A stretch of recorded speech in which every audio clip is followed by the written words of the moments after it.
produção artística e educativa faz parte de um trabalho solicitado pelo professor Anderson dos Santos para a disciplina de História 3, denominado Historiarte. Tem como objetivo descrever o processo de escravização no Brasil, entender as formas de resistência negra e analisar as consequências da escravidão, lamentavelmente ainda presente na sociedade brasileira. Optou-se pela realização de uma pesquisa bibliográfica e e-mails virtuais e, posteriormente, a confecção de uma composição autoral e um vídeo problematizando o assunto. A escolha do tema se deu em função do interesse pelo mesmo por explicar a construção histórica da sociedade brasileira, estruturada pela colonização e escravização, gerando desigualdades e diferentes oportunidades. Desde o início da colonização no Brasil, os portugueses utilizaram a mão de obra escrava indígena para realizar a exploração dos recursos nativos. Porém, o cenário começa a mudar radicalmente por volta de 1560, quando Portugal passa a superlotar os porões de seus navios com seres humanos, com a finalidade de serem vendidos como mercadoria, e o destino era o Brasil. Deste modo, eles deixavam sua terra para nunca mais voltar. Para o Brasil, foram trazidos cerca de 5 milhões de africanos. Talvez este seja um dos maiores genocídios que a história presenciou. Inúmeros fatores favoreceram essa troca em relação à escravidão. Dentre eles, alguns culturais, como a não submissão dos indígenas, religiosos, pois os jesuítas se opunham à escravidão indígena, pois viam neles a chance de conversão ao cristianismo, mas especialmente financeiros, já que possibilitava a Portugal lucrar com o comércio dos escravos e ainda estabelecer relações de poder com os monarcas e chefes africanos. A revoltante travessia demorava meses e o índice de mortalidade era altíssimo, cerca de 80%, devido às péssimas condições a que eram submetidos: pouco espaço, pouca luz, pouca água e comida, maus tratos. Eram desumanas as condições que enfrentavam até chegarem ao Brasil. O poeta Castro Alves, o poeta dos escravos, assim descreveu esta trajetória em seu poema O Navio Negreiro. Era um sonho dantesco, o tombadilho, que das luzernas é vermelho brilho, em sangue a se banhar, tinir de ferros, estalar de açoite, legiões de homens negros como a noite, horrendos a dançar, negras mulheres suspendendo as tetas, magras crianças, cujas bocas pretas regam o sangue das mães, outras moças, mas nuas e espantadas, no turbilhão de espectros arrastadas, em ânsia e mágoa vãs. Não o bastante, ao desembarcarem, recebiam nomes cristãos, na tentativa de usurpar sua identidade. Eram isolados, colocados com outros escravos de diversas etnias para evitar a comunicação, de acordo com a idade e porte físico, para garantir assim a submissão. Conduzidos aos mercados de escravos, somente neste momento recebiam alimentação e lhes era permitido tomar banho. O objetivo era claro e repulsivo: estarem apresentáveis aos compradores. Nesse momento, famílias eram separadas e mães e filhos comprados por diferentes senhores de engenho. A vida de um ser humano não tem preço, mas para os mercadores de escravos, um homem valia mais que uma criança ou uma mulher, e em uma comparação repugnante, um cavalo valia de 10 a 20 escravizados. Uma vez nas fazendas, trabalhavam arduamente e viviam em péssimas condições nas senzalas, onde mesmo proibidos de expressar sua cultura e religião livremente, desenvolveram uma forma de resistência que era uma mistura de luta e dança, a capoeira.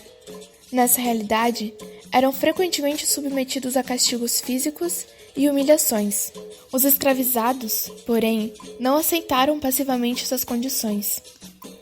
Existem registros históricos que mostram diversas formas de resistência, desde as mais simples até grandes revoltas violentas. Um dos grandes símbolos da resistência negra foi Zumbi dos Palmares, líder de um quilombo denominado Palmares como homenagem. O mesmo chegou a abrigar mais de 20 mil afrodescendentes que fugiam das senzalas em busca de melhores condições para garantirem sobrevivência e a manutenção dos seus costumes. O dia em que Zumbi morreu é hoje considerado o Dia da Consciência Negra, em 20 de novembro. As dificuldades enfrentadas no trabalho foram descrever o processo da escravização, evidenciando a resistência e a cultura afro-brasileira. Outra dificuldade foi a composição, a gravação e a edição do vídeo. Mas ao final, acreditamos que foi possível expressar a nossa mensagem. Fique a seguir com o nosso Story Art.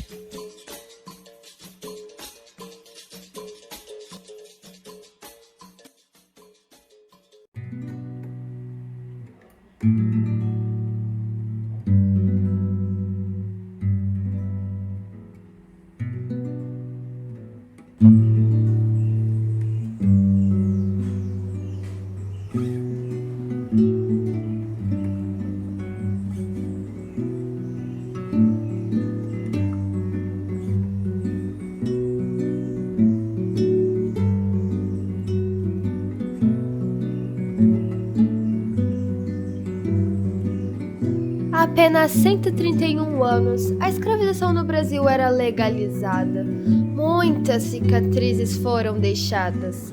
Se de um lado há racismo e desigualdade social, por outro, marca a presença resistência e influência cultural.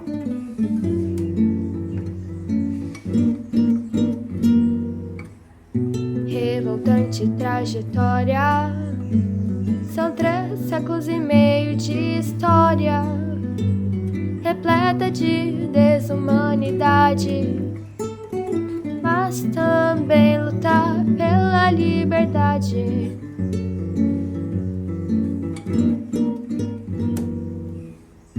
Capturados e vendidos, vinham nos tombeiros superlotados, subalimentados, maltratados.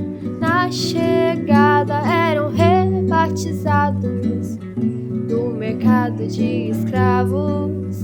Acabavam em engenhos explorados, açoitados, culinária, religião e capoeira. Nasce e exala nessa cultura afro-brasileira.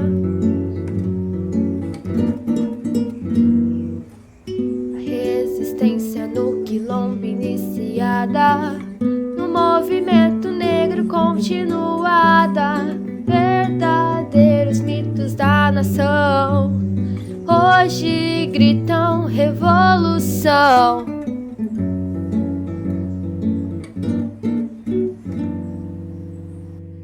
Zumbi, Dandara, João Cândido, Castro Alves, Luiz Souza, Chico Rei, Antonieta, Tereza, Acaltune, Elza Soares, Gil, Marielle, presente.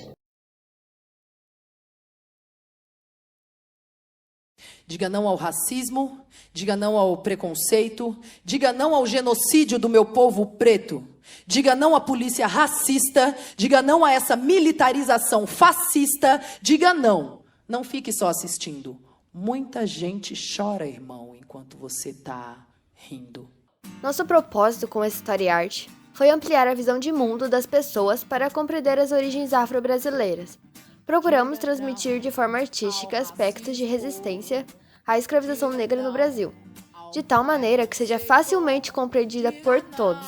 Nossa inspiração para a composição veio da cantora e ativista Bia Ferreira, que deu vida ao manifesto Cota Não é Esmola.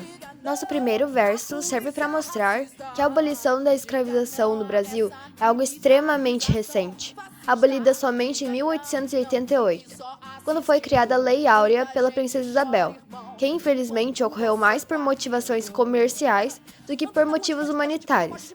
Torna-se realidade em função da Revolução Industrial e por pressões da Inglaterra, ávida por aumentar seu mercado consumidor na América.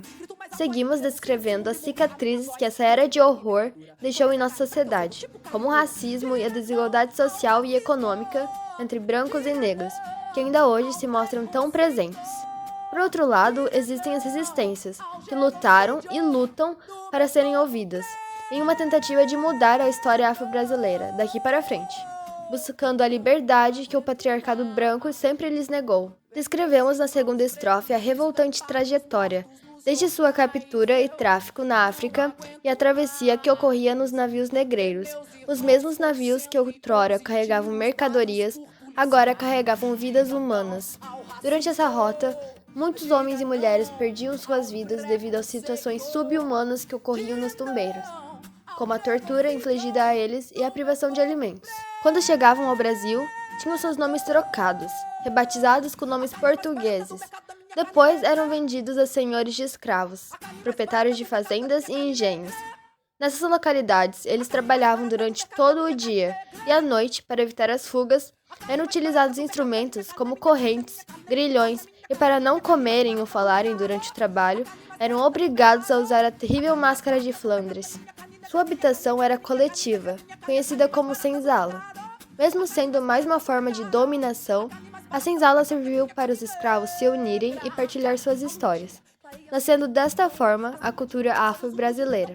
A terceira estrofe trata singularmente das resistências, tais como os quilombos, que eram comunidades de ex-escravos negros e indígenas, que se organizavam em uma nova sociedade contra o sistema escravista.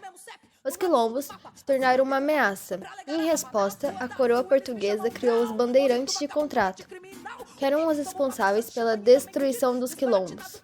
O quilombo mais famoso foi o de Palmares, que surgiu no final do século XVI, na Serra da Barriga, atual região de Alagoas. O quilombo chegou a acomodar mais de 20 mil ex-escravos durante a liderança de Zumbi, ao lado de sua esposa Dandara.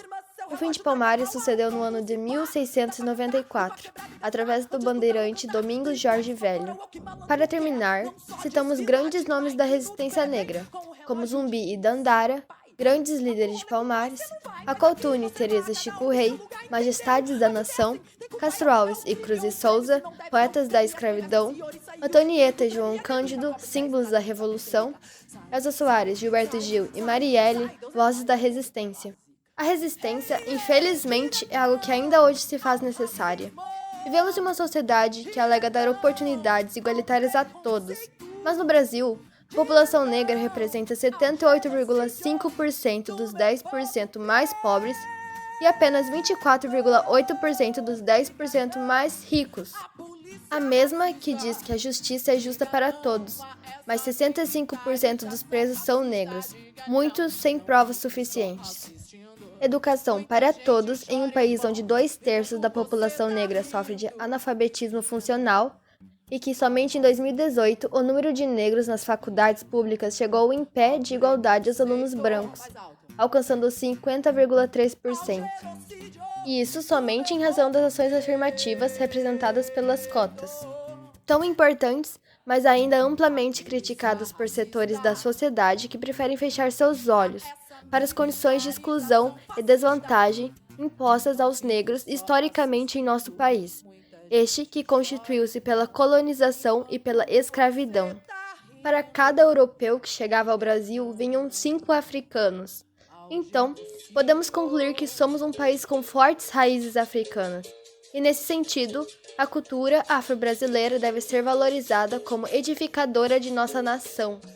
Oxalá algum dia possamos presenciar verdadeiramente essa valorização e igualdade presente em nossa Constituição.